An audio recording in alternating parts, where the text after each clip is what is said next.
What up, everyone? This is Mr. Lord, Dark Professor Dark Joker with this week's view. And this week, I'm going to go over theory I have about the Lunarians. A lot of this is in reaction to the recent chapter in One Piece about, Emu's appearance being revealed and how his appearance has been heavily compared to Lunarians, with the white hair, his skin's believed by many to be tanned. Now, some people theorize that it's red skin due to like the satanic like symbolism, which is possible. But if it's tan, like Lunarian, it leaves a lot of implications for what happened there in the Void Century and the Age of Nika. But yeah, so I'm gonna go over my theories around all that and regarding the Lunarian. So with all that being said, on with the video. Now, here's what we know about the Lunarians. So they lived on the Red Line before the Celestial Dragons and were worshipped as gods like back in the day. Not really so much anymore. And some reason they were like basically kicked out and where Mary Jo is at, that's where Celestial Dragons live, that's where the Lunarians were at. And so the Lunarians were like hunted down. Like basically you know like they were one of the races that were like discriminated against by the celestial dragons, multiple races, fishmen, buccaneers, and two of the other main ones. So the only known living Lunarian is King, aka Arbor, and King was awaiting Joy Boy's return. There's a lot we don't know about Joy Boy, but we know I guess the Lunarians held him in high regard.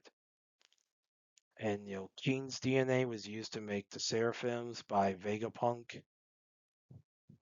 and which is why you have the appearance associated with Lars. You have the tan skin, white hair, wings with flames on them. You know, basically it's why the Seraphim look the way they do. It's because of King's DNA. And Saint Nerona Emu's appearance is similar to Lunarian. Now, Lunarians possibly came to Earth from the moon. Now, it's not confirmed, but it's likely the case. So, lunar means moon, and Lunarians have wings similar to like the Shandians, the Burkins, and the Skypians. Who well those three tribes have white colored wings, um, while the Lunarians have black wings. And so we know those three races came to the moon, so it's possible the Lunarians came there as well. But it's not officially confirmed yet if that's the case. Now for my theories regarding the Lunarians. For the origins of the Lunarians, so I do think the Lunarians did come from the moon. And I think during like really ancient times, there were two tribes on the moon. One of them was Lunarians, the tribe with the black wings, and the other one was the white winged tribe, basically the ancestors of the Shandians, Skypians, and Burkins. Whatever that tribe was called, I don't know. I'm just gonna say white winged tribe. Now there was a civil war fought on the moon between the Lunarians and the white winged tribe, and Lunarians fled to Earth after losing the war. Basically, it's a similar thing to like Satan and his demons being cast out of heaven. And so the Lunarians were worshipped as gods and intermingled and procreated with humanity, leading to the birth of giants and buccaneers. And so this would be similar to like the stories about the Nephilim. So in the Bible, the Nephilim were like part human, part demon, and giants was another name for the Nephilim. So you have the Anakites, well the Anakim. You had all the ones in the pre-flood period. You have Goliath and his descendants. Yes, Goliath was a Nephilim. That's actually one of the things that David movie got right, was Goliath looking like a Nephilim. That's one of the few things it got right. I'm not a big fan of that movie. Anyway, so basically, I think there's gonna be a lot of biblical imagery going into One Piece with regards to like the Lunarians. And I think some Lunarians performed experiments on different animals on Earth, and I think that led to the minks being created, which is why I think the minks like they turn their Sulong form like when they see the full moon. Like I think that's due to experiments that Lunarians performed on animals. So like and a lot of that I guess could trace back to like the alien astronaut theory, where like there's theories about like a lot of pagan religions like that the beings they worshipped were aliens, and like for some creatures and the myths and legends, you know some of those creatures could have been made through experimentation, and I'm not gonna get into. I mean, I am a Christian. I have my beliefs about you know let's say about like how things were back then. But I think the alien astronaut theory is very comparable to how like the story of One Piece is, like the lore in regards to the Lunarians. And who knows? Maybe I don't know how much Oda is into like a lot of that stuff. Like, but obviously these things are taking a lot of influence, and that stuff makes for very good storytelling, like very interesting storytelling. I think Lunarians basically it's the alien astronaut theory, and that they were heavily inspired by demons. Now for Nika, so the man made out of rubber, the sun god who brought smiles to everyone, all slaves prayed to him. So I think Nika was Lunarian. So Luffy, when he's in Gear 5, his skin gets slightly tanner, his hair turns white. You see some like almost like some clouds form around him sometimes. I think that's due to Nika being a Lunarian. Like I think now, of course, some people will question why does Luffy not have wings? That is a good question that hopefully will get answered at some point. But as far as why how Nika got the rubber powers, that's an interesting question. Maybe there's a lot we don't know about Ludarians. Maybe a lot of them have very different powers, like where's through the experimentation, like or something. Who knows? And I think so. Elbaf, the giant. So I think Nika fought the dragon Didhogger for control of Elbaf. Like so, in Elbaf lore, it's described Nika and Didhogger fought. I think it was basically over control of Elbaf, but Nico, I would say probably won the fight, but and befriended Nidhogger. So like, you know, I don't know, like basically Nidhogger would basically be like his noble steed or something. Who knows? And I would say, and Nika then led a slave resistance against the devil. So like the evil leader of the Lunarians.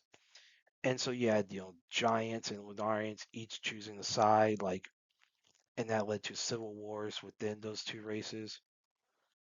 And so yeah, Nika leading a big faction, the Devil leading another faction with and basically a lot of the Giants and Lunars eventually deserted the Devil for Nika.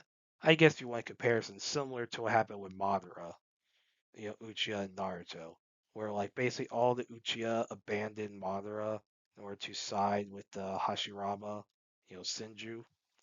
Basically like a similar thing. Now, I don't know if I'm necessarily saying Nika and the Devil had that Hashirama Madara friendship. I wouldn't say that, but I think it's sort of thing where like the devil's basically abandoned by everyone. Basically, Nika is able to bring some form of peace, and then and Nika defeated the devil, but he like died of his wounds, and Nika's death I would say probably caused something to happen. Like, so there was I think a cataclysm at that time. Whatever all happened, I don't know. Obviously does impact things now. And I think the Lunarians sailed on the Red Line to survive future cataclysms.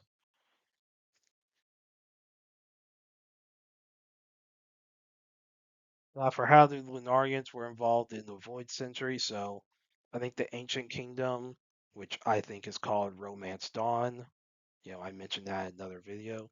they made devil fruits. I would say based on Lunarian DNA, and the experiments that they did. So some of the fruits that turn people into animals, those would be probably based off like the mink experiments.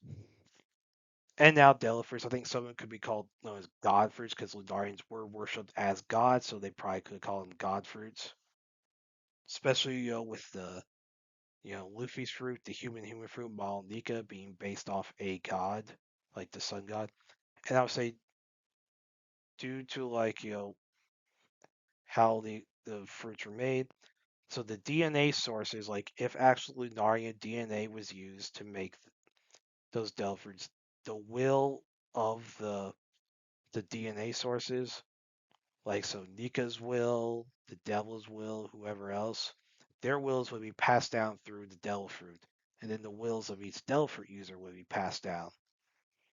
That's kind of a theory that Vegapunk had about devil fruit users' wills being passed down because he was researching like the lineage factor and all that. Now, and I think now as far as Emu, I think his fruit was different. I don't think his was made by the ancient kingdom. I think his was like a completely separate fruit.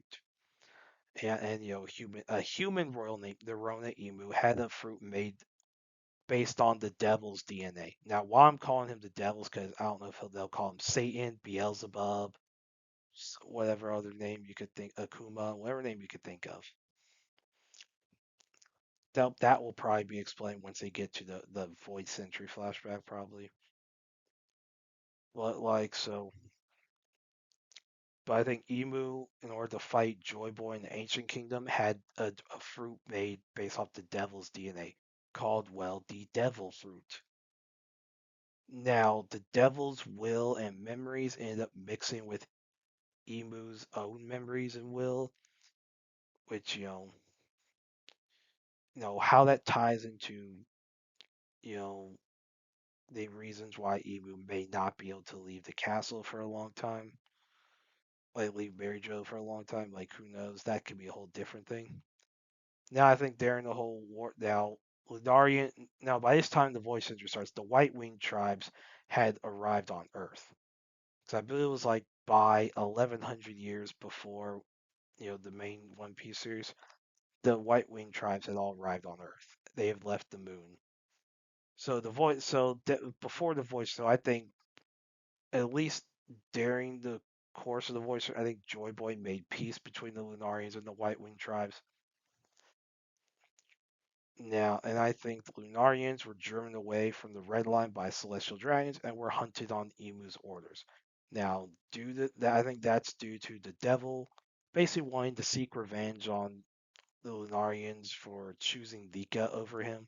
So basically, he wants to like wipe out his people for basically a bunch of them turning against him. So he's gonna be like the devil wants to like kill them all. So now, however much of that is Emu, however much it's the devil, who knows? That could be interesting. I think it's a mixture of both. Like I don't think it's like one fully controlling the other. I think it's like both Emu and the devil almost like in sync with each other. Now, if it's like the devil fully controlling Emu, that'll be something they'll explore later. But I think they're in sync. Like, but if Emu is like basically possessed, we'll know that later. And that's it. Do you like this video? Do you dislike this video? Do you agree with my theories about the Lunarians? Do you disagree with them? Do you have your own theories about the Lunarians, like what the lore regarding them is? Where was during the Age of Nika, during the Void Century and all that. You can put all that in the comments. Like, share, subscribe, all that stuff. Look forward to the next video.